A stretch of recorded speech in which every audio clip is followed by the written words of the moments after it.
Assalamualaikum warahmatullahi wabarakatuh. Di sini saya Syafina Fizi Naswa akan mempresentasikan tentang bab muamalah. Bab muamalah terdiri dari 4 materi. Yang pertama, prinsip ekonomi Islam, kedua, jual beli dalam Islam, ketiga, syirkah, dan keempat, riba.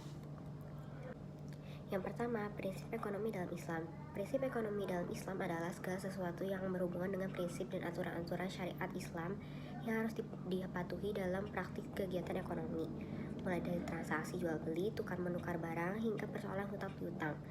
Prinsip ekonomi Islam didasari pada 5 nilai universal, yaitu tauhid, adl, nubuwah, khilafah, dan ma'ad. Kelima nilai ini dijadikan pedoman untuk menyusun teori-teori ekonomi Islam. Tujuan prinsip ekonomi Islam: yang pertama, agar umat Islam dapat melaksanakan kegiatan ekonomi secara islami. Kedua, memastikan stabilitas dan pertumbuhan ekonomi. Ketiga, distribusi pendapatan yang merata. Yang kedua, jual beli dalam Islam. Jual beli dalam Islam adalah kegiatan perdagangan yang memiliki tujuan dan maksud untuk mencari keuntungan. Dalam Islam, jual beli disebut dengan al-bai.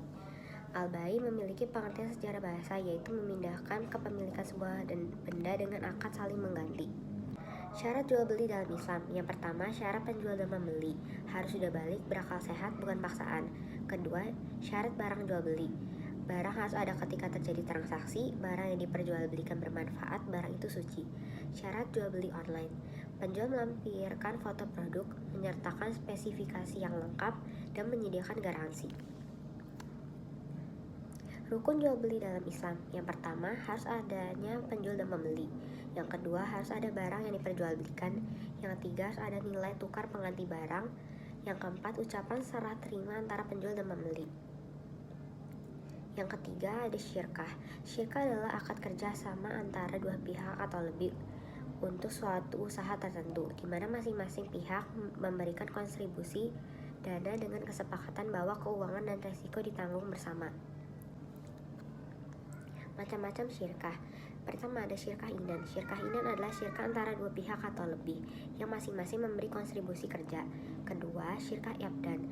Syirkah abdan adalah syirkah antara dua pihak atau lebih yang masing-masing hanya memberikan kontribusi kerja atau amal tanpa memberikan kontribusi modal. Yang ketiga, syirkah wujuh.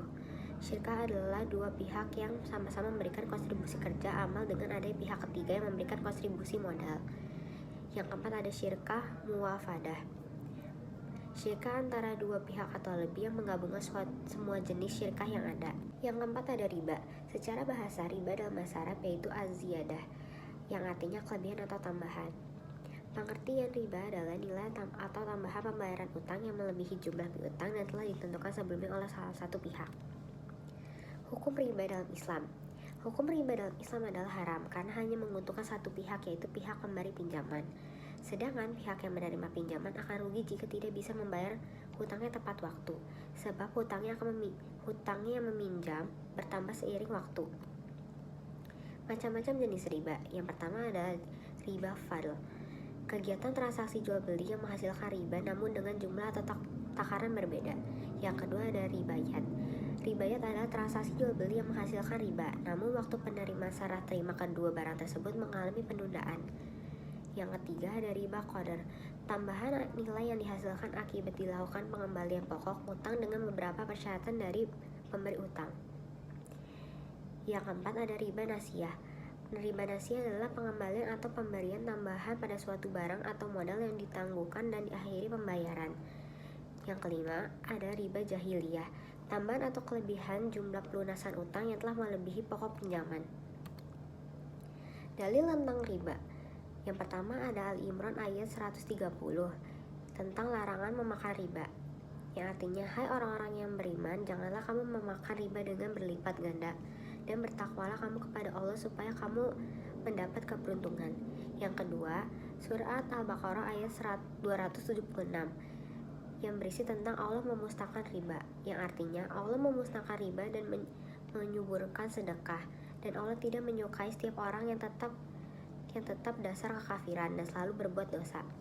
Yang ketiga ada surat Al-Baqarah ayat 278 yang isinya tentang perintah meninggalkan riba, yang artinya, hai orang-orang yang beriman, bertakwalah kepada Allah dan tinggalkanlah sisa riba jika kamu orang yang beriman.